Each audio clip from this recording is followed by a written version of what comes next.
अति पावन, मधुर सरस अरु अति मन भावन।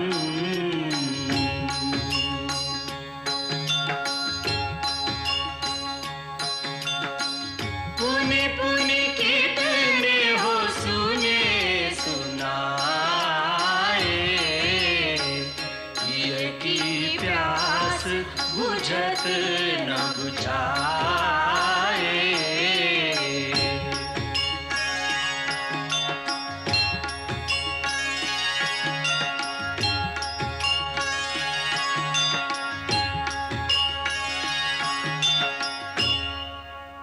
देखिए प्रभु, ये है लंका नगरी।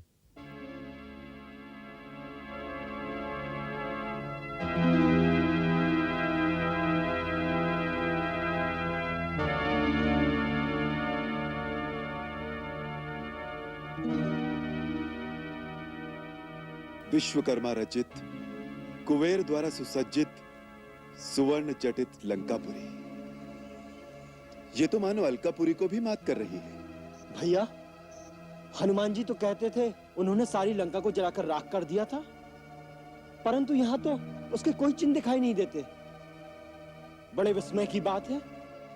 वीर लक्ष्मण, हनुमान ने ठीक ही कहा था, परंतु रावण ने इसका पुनर्निर्माण कर लिया है। अभी हनुमान जी को आए कुछ ही दिन तो हुए हैं, इतनी जल्दी पुनः निर्माण कर लिया? नहीं, यह असंभव है। ये माया नगरी है, यहाँ सब कुछ संभव है। मैं दानव रावण के ससुर हैं और विश्वकर्मा में रावण की आज्ञा का उल्लंघन करने का साहस नहीं। रावण की आज्ञा से दोनों ने मिलकर इसे 2 ही दिन में फिर से रच दिया है। हमें फिर से ये दुर्गबंदी तोड़नी होगी। अद्वितीय है सागर के बीच बसा ये प्रदेश, परंतु देश के राजा की दुर्गति कर देगी इतने सुंदर देश की। मैंने अपने चारों मंत्री अनल, पनस, संपाति और प्रमति को माया से पक्षी रूप धारण करके नगरी में भेजा था। हमारी हर एक तैयारी की रत्ती रत्ती सूचना उसके गुप्तचर उसे दे रहे हैं। सिंधु पार आने का समाचार पाते ही उसने सतर्क होकर मोर्चाबंदी शुरू कर दी। वो लंका का पूर्व द्वार है और वही लंका का प्रमुख प्रवेश द्वार भी है। दशानन का द्वितीय पुत्र कुमार प्रहस्त अपनी विशाल सेना के साथ उसकी रक्षा करेगा। पश्चिम द्वार भी अत्यंत महत्वपूर्ण है। यहां से सेना संचालन का भार संभाला है स्वयं इंद्रजीत ने, जो युवराज होने के साथ लंका का सर्वोच्च सेनापति भी है। उसके शौर्य की चर्चा चारों दिशाओं में, धरती, आकाश, पाताल तीनों लोकों में है। मेघ जैसे भीषण नाद से धरती को कंपायमान करने वाले मेघनाद ने जब इंद्र को अपने प्रचंड पराक्रम से परास्त करके बंदी बना लिया था, तब प्रसन्न होकर उसके पिता ने उसे इंद्रजीत की उपाधि से अलंकृत कर दिया। तब से मेघनाद इंद्रजीत कहलाने लगा। दक्षिण द्वार देख रहे हैं प्रभु, इस स्थान का भी बड़ा महत्व है। यहाँ भूगर्भ में रावण का अक्षय शस्त्र भंडार और अपार कोष सुरक्षित रहता है। वहां से प्रचंड मायावी महापार्श्व अपनी मायावी सेना के साथ दिन रात पहरा देते रहते हैं। उत्तर में वो गगनचुंबी गोपुरम दिखाई दे रहा है। वैसे वहां पर लंका के प्रमुख सेनापति नियुक्त रहते हैं, परंतु दशानन रावण भी स्वयं वहां से चारों दिशाओं का अवलोकन करता है, लंका की गतिविधि पर नजर रखता है।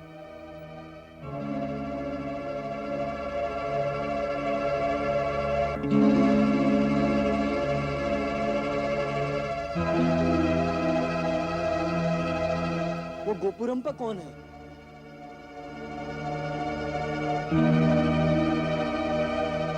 ओ, स्वयं लंकाधिपति रावण। रावण? रावण?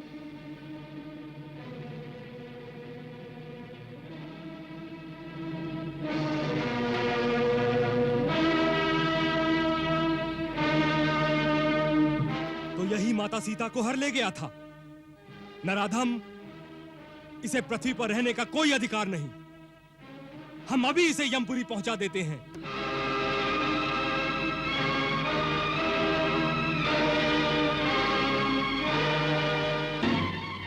रावण!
सुग्रीव मित्र, ये कैसी नादानी, कैसा बचपना।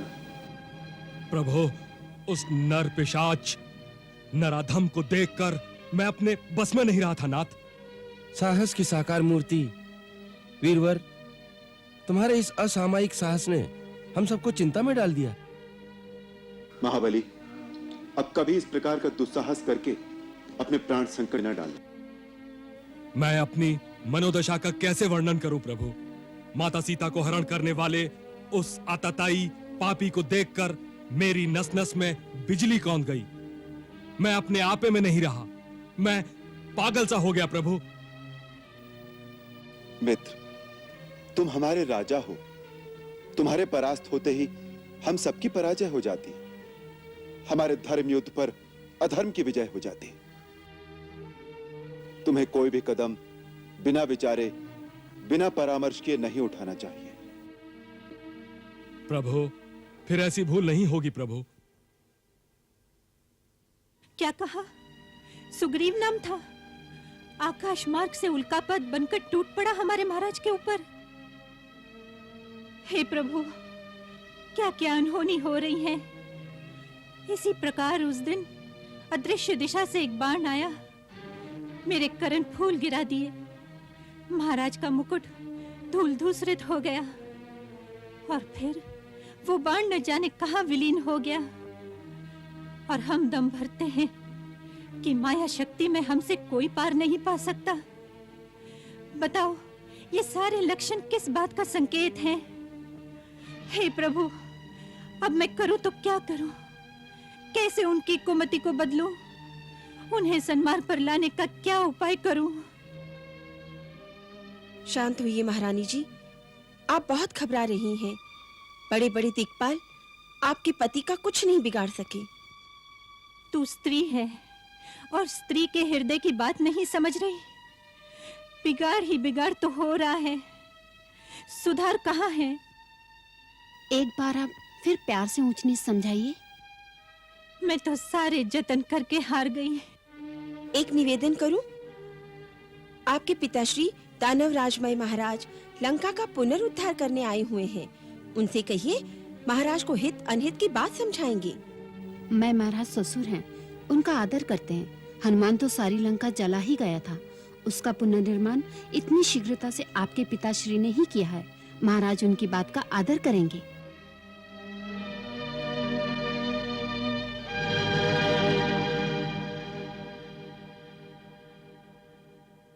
ठीक है, मैं पिताजी का भी आश्रय लूंगी।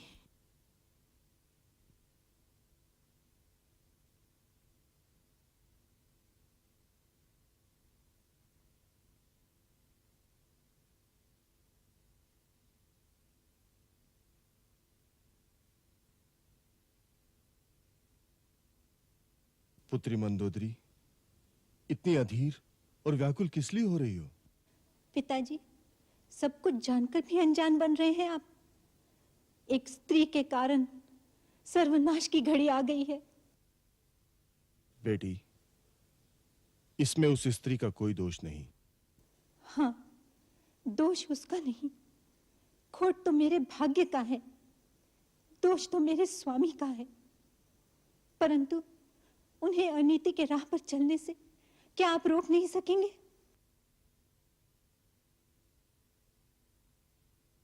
तुम्हारा पति कोई नई रीति नहीं कर रहा है बेटी।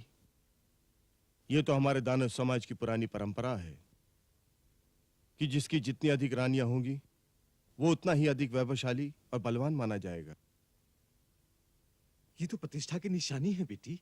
पिताजी, लंकेश्वर के महल में कितनी ही रानियां रहें, मुझे उनसे कोई विरोध नहीं। तो क्या सीता से है? नहीं, सीता से भी नहीं। यदि सीता लंकेश्वर को अपनी इच्छा से स्वीकार कर ले तो सगी बहन की भांति मैं उससे प्यार करूंगी। यदि वो मेरे स्वामी को सुख दे सके तो मैं उसके लिए अपने प्राण भी न्यौछावर करने को तैयार हूं। बेटी, फिर ये संताप क्यों? पिताजी, सीता काल निशा बनकर आई है। वो मेरी सौत नहीं, मेरे पति की मौत बनने आई है। हाँ पिताजी, आपकी बेटी का वैधव्य है सीता। यदि आप अपने पुत्री के ललाट पर सौभाग्य सिंदूर बनाए रखना चाहते हैं तो अपने जामाता के मन से सीता का मोह मिटा दीजिए। ये भय, ये आशंका, ये चिंता किस कारण तुम्हारे मन में घर कर गई है बेटी? किस कारण तुम दारुण व्यथा में इतनी तड़प रही हो? कारण एक हो तो बताऊं। कैसे अपने अंतर के पीर को आपके मन की व्यथा बना दूं पिताजी? जिस दिन से सीता को हर के लाए हैं, क्या एक दिन भी शांति से बीता है? क्या क्या अनर्थ और अमंगल हो रहे हैं। विनाश के बवंडर उठ रहे हैं। एक भूचाल सारी लंका को निगलने दिन प्रतिदिन आगे बढ़ा आ रहा है। जिन्हें हम साधारण बनवासी, प्रवासी समझकर तुच्छ समझ रहे थे, उन्होंने सृष्टि का सबसे असंभव कार्य कर डाला। समुद्र को बांधने की क्या कभी किसी ने कल्पना भी की थी? पिताजी, एक वानर के द्वारा जलकर खंडर बनी लंका का पुनरुद्धार तो आपने कर दिया, परंतु मेरे पति के शरीर में नए प्राण भी डाल सकेंगे आप? बोलिए पिताजी, बोलिए। शांत, शांत बेटी, शांत। तेरे उमड़ते हुए उद्गारों ने मेरे हृदय को अशांत कर दिया है। बेटी, मैं प्रयत्न करूंगा कि तेरे पति को सन्मार्ग पर ला सकूं, उसकी हट को मिटा सकूं। अब युद्ध अनिवार्य है, इसलिए शासन के सारे कार्य आज से युद्ध नीति के अनुसार निर्धारित किए जाएं। आमोद प्रमोद, ऐश्वर्य के प्रसाधन आज से समाप्त किए जाते हैं। इस आदेश का तत्काल पालन हो। युद्ध की मंत्रणा के समय साधारण सभासदों की राज्यसभा में उपस्थिति आवश्यक नहीं है। आप सब जा सकते हैं। वो लोग नगर के विभिन्न भागों में जाकर नागरिक सुरक्षा दल का संगठन करें। नहीं, नागरिक सुरक्षा दल की योजना का अर्थ प्रजाजन ये लेंगे कि हमारी सेना कदाचित उनकी रक्षा नहीं कर पाएगी, इसलिए वो अपनी अपनी सुरक्षा का प्रबंध स्वयं करें। मंत्री महोदय, आप प्रजा को आश्वासन देने के स्थान पर उन्हें आतंकित करने की सलाह दे रहे हैं। इंद्रजीत का कहना सही है, प्रजा को आतंकित नहीं किया जाएगा, परंतु हमें अपने आप में सावधान रहना होगा। युद्ध की मंत्रणा गुप्त रहे, इसलिए आज से राज दरबार में केवल विशेष मंत्री, मुख्य गुप्तचर, सैन्य संचालन करने वाले सेना नायक ही उपस्थित रहेंगे। बस अन्य सभासद प्रस्थान करें।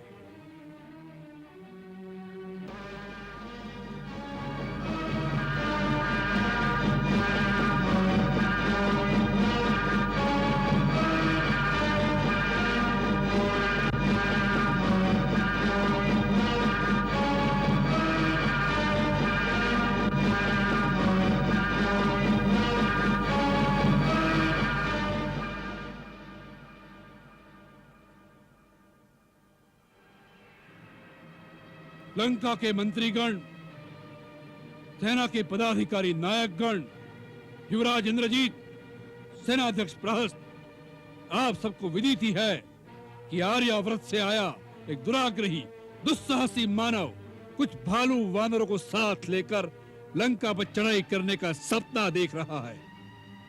अब युद्ध अनिवार्य हो गया है। लंकेश, युद्ध को हमारी लंका के द्वार तक लाने का दायित्व क्या केवल उस मानव पर ही है? क्या हम इस बात पर विचार नहीं कर सकते कि यदि सीता को लौटाने से युद्ध रुक सकता है तो क्यों ना उसे लौटा दिया जाए। जो युद्ध का वास्तविक कारण है, हमें उस कारण पर भी विचार करना चाहिए महाराज। कारण पर नहीं, केवल निवारण पर ही विचार किया जाएगा। किस प्रकार अपनी धरती पर आए दुस्साहसी तुच्छ नर वानर की संगठित शक्ति को हमारी सीमा लांघने का दंड देकर फिर सागर के पार खदेड़ दिया जाए, केवल इसी बात की योजना बनानी होगी बस। लंकेश की आलोचना अपराध मानी जाएगी।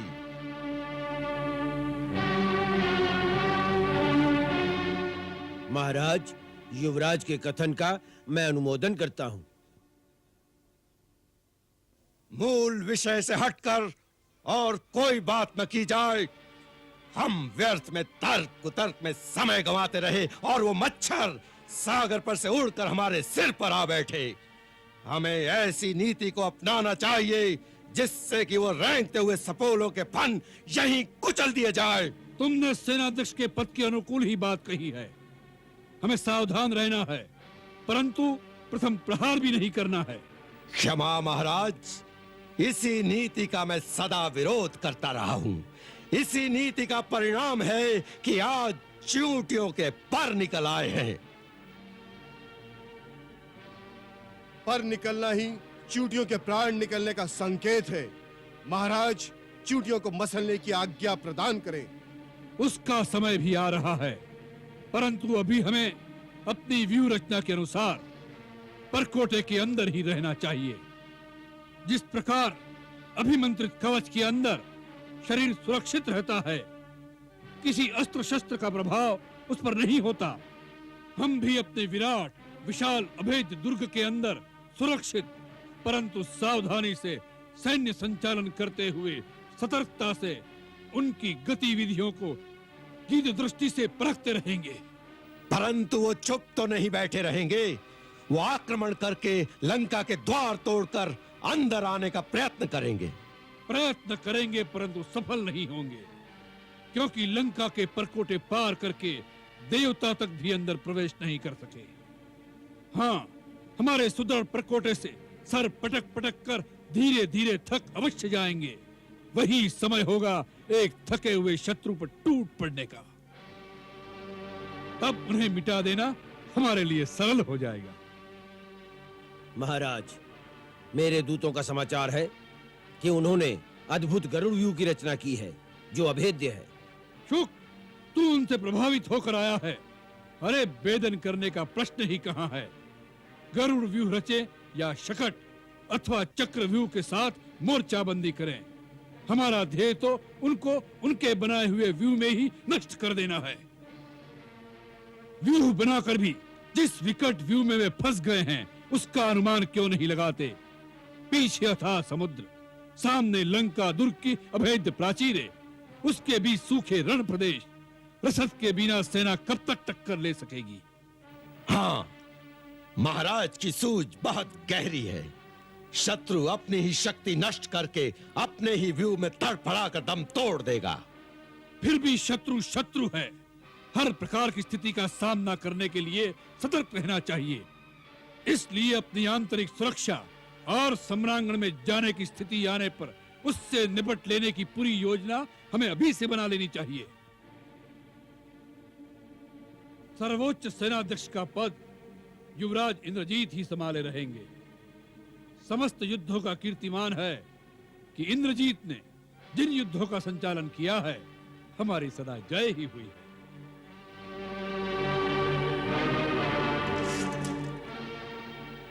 मैं प्रतिज्ञा करता हूं कि मैं अपने पितृदेव की निष्ठा पर और लंका की आन पर अपने प्राण भी दांव पर लगा दूंगा। इस सर्वोच्च पद की प्रतिष्ठा पर अपने जीते जी आंच नहीं आने दूंगा। वीर इंद्रजीत, तीनों लोकों में लंका का बोलबाला और असुरों का दबदबा तुम्हारे ही बल से है। मेघनाद, तुम ही रावण के उन्नत ललाट पर मुकुट बनकर शोभित हो। पुत्र, तुम्हारे बिना हम अधूरे हैं। वत्स, तुम्हारे अधीन लंका दुर्ग के चारों द्वारों पर सेनापति योद्धाओं की नियुक्ति कर दी जाए। वह अपने सैन्य बल के साथ वहां जाकर डट जाएं। महाराज की हर आज्ञा का पालन किया जाएगा। सर्वोच्च सेनाध्यक्ष के पद पर रहते हुए भी पश्चिम द्वार पर अपने सेनाध्यक्षों और सैन्य बल के साथ तुम स्वयं रहो। पश्चिम द्वार अत्यंत महत्वपूर्ण है। ऐसा ही होगा महाराज। हमारा पूर्व प्रकोट जो लंका का प्रमुख प्रवेश द्वार भी है, वहां पर राजकुमार प्रहस्त अपने अधीन सेना को लेकर डट जाए।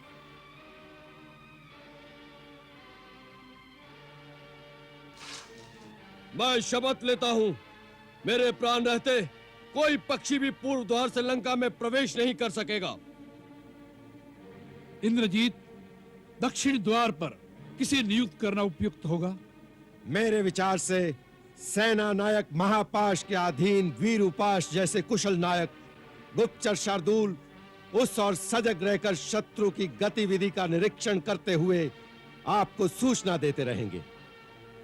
हम राजकुमार इंद्रजीत से सहमत हैं।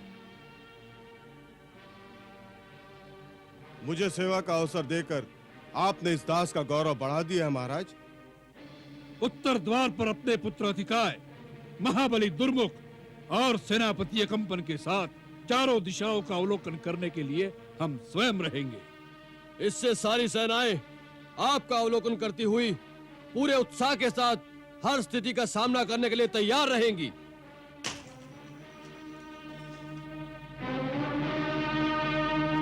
इंद्रजीत, इसी क्षण इस योजना के अनुसार सेनाएं अपने अपने मोर्चे पर पहुंच जाएं। ऐसा ही होगा महाराज।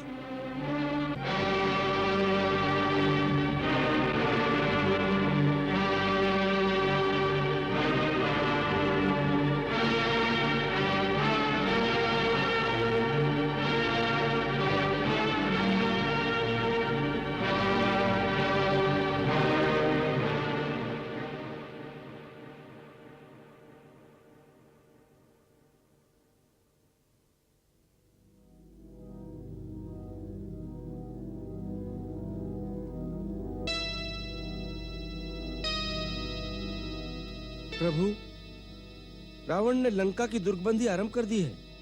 अच्छा? जी, मेरे चारों मंत्री अनल, पनस, संपाति और प्रमति पक्षी बनकर शत्रु सेना का निरीक्षण करने लंका में गए थे। उन्होंने ये समाचार दिया है कि आज महाराज सुग्रीव के साथ रावण का जो मल्ल युद्ध हुआ, उसके तुरंत पश्चात उसने राजमहल में अपने मंत्रियों की एक सभा बुलाई, जिसमें इस बात की चर्चा हुई कि आगे क्या किया जाए।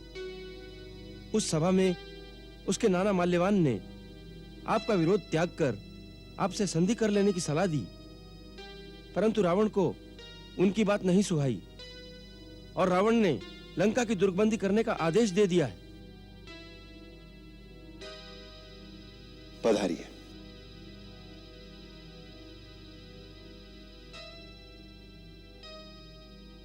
वो क्या सोचता है? वो पहले आक्रमण करेगा या हमारे आक्रमण की प्रतीक्षा करेगा? उसने जो व्यूह रचना की है, उससे पता चलता है कि वो सोचता है कि पहले आप आक्रमण करें, जिससे आपकी शक्ति और संगठन का पता चले।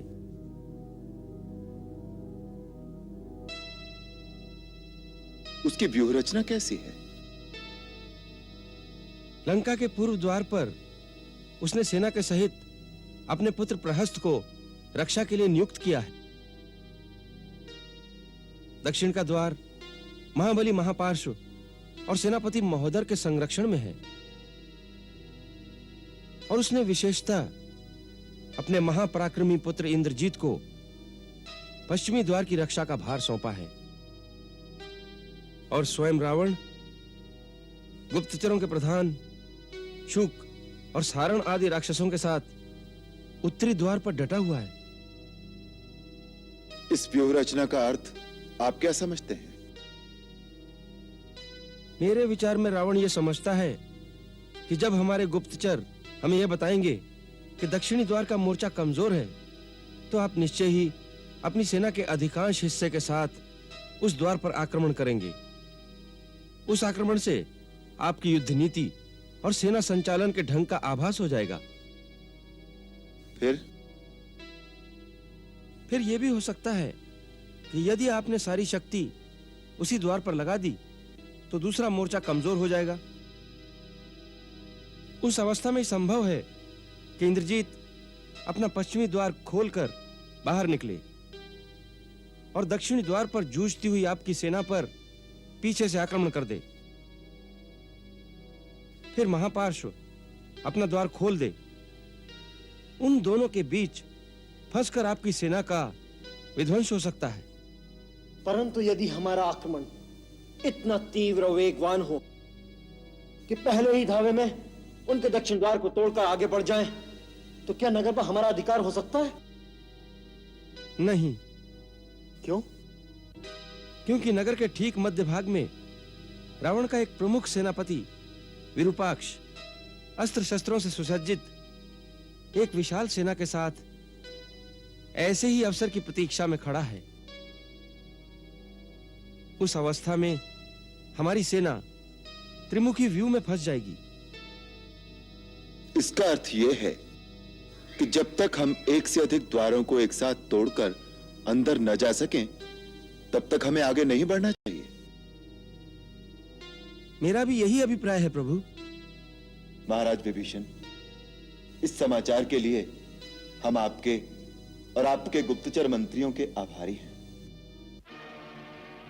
हमारी आज्ञा है कि सूर्योदय होते ही पालिपुत्र अंगद बहुत सी सेना सहित दक्षिण द्वार पर महापार्श्व और महोदर का दमन करें। वायुपुत्र हनुमान पश्चिमी द्वार तोड़कर सेना सहित प्रवेश करें और इंद्रजीत का सामना करें। लंका के पूर्वी द्वार पर वानर श्रेष्ठ नील रावण पुत्र प्रहस्त्र से टक्कर लें तथा उत्तरी द्वार पर जहां ब्रह्मा के वरदान की शक्ति से मतवाला होकर ऋषि और महात्माओं का अपकार करने वाला रावण चक्कर लगा रहा है, वहां लक्ष्मण के सहित मैं जाऊंगा, क्योंकि उस राक्षस राज का वध मैंने स्वयं करने का निश्चय किया है। महाराज सुग्रीव, जामवंत और महाराज विभीषण मध्य के मोर्चे पर रहेंगे, जहां से वो चारों द्वारों की अवस्था का निरीक्षण करते रहे। इनके साथ सेना की एक विशेष टुकड़ी रहेगी जो युद्ध में लड़ते हुए सेनानियों की हर प्रकार से सहायता कर सके। सेना का 1/4 भाग अस्त्र शस्त्रों से सुसज्जित होकर शिविर में ही रहे, जिसे युद्ध में थके हुए सेनानियों का स्थान देने के लिए कभी भी बुलाया जा सकता है। सेना का वो भाग केवल लक्ष्मण की आज्ञा का ही पालन करेगा। यह याद रखना कि हमारा यह युद्ध मायावी राक्षसों के साथ है, इसलिए इस युद्ध में मैं, लक्ष्मण, विभीषण और उनके 4 मंत्री केवल यह 7 ही मनुष्य रूप में रहेंगे और कोई भी वानर मनुष्य रूप न धरे। इस युद्ध में यही वानरी सेना का चिन्ह रहेगा, जिससे स्वजनों के परिचय में कठिनाई ना हो। लक्ष्मण जी, महाराज सुग्रीव प्रभु, हनुमान प्रभु, आप लोग सारे शिविरों में जाकर मेरी आज्ञा के अनुसार व्यूह रचना का प्रबंध करें। सूर्य निकलते ही हमारी सेनाएं अपने अपने स्थान पर स्थित हो जाएं। जो आज्ञा प्रभु।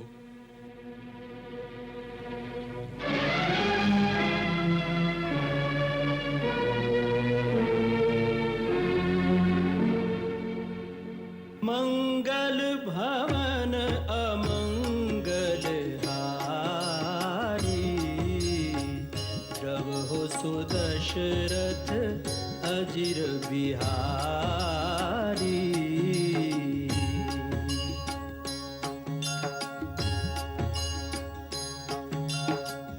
सीताराम चरित अति पावन, मधुर सरस अरु अति मन भावन।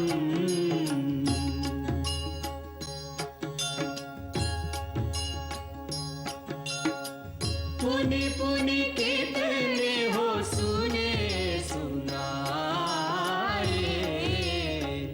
हिय की प्यास बुझत न बुझाए।